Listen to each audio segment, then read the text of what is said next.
All right, in this video we're going to be covering our lateral spine flexion cars. So for this, we're going to need something just to hold on and wrap our arms around.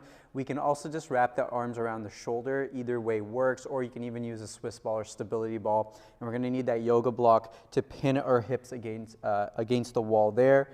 As you know, for cars, our goal is to just focus on creating the action or movement of the joint or area we're really focusing on. So in this case, this is going to give us a constraint to know that we're not really just pushing our hips into the wall and getting out of that active range of motion. So what I'm going to do is I'm going to first set up with that yoga block, pushing into the wall there and against my hip. Feet are going to be about hip width stance. Just think about your nice normal posture. Then I'm going to wrap my hands around my object, so it can be a pillow, med ball, stability ball, anything that just allows you to create a little bit of tension.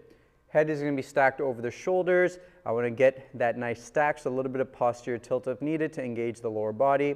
And now before I start to create my flexion of the spine, what I want to do is I want to create some tension and irradiation. So I'll take a deep breath in through the nose. Exhale. As I exhale, start to brace and squeeze this core.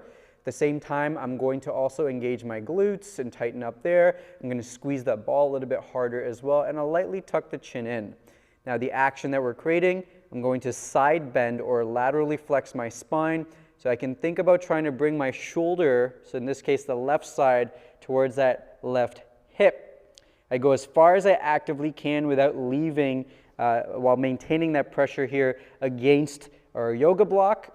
Once I hit that end range where I feel like I can't go anymore, I'm going to feel compression on the left side, expansion and a stretch on that right side. Then I'll actively try to extend that spine and come back to my starting position nice and tall. So we don't want to end up just going from that bent position quickly back up and losing our tension. So squeeze, actively laterally flex, taking our time to find that active end range. Pause for a count, then nice and controlled, start to straighten right back up to that starting position. A key thing here as well will be, as we're creating that lateral bend, I don't want to end up extending the spine. So we don't want to end up going backwards for now. So focus again, chin slightly tucked, tailbone slightly tucked under, glutes engaged, and then just working on creating that lateral bend.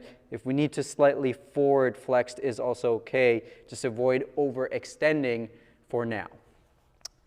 So that is our standing lateral spine flexion and extension cars.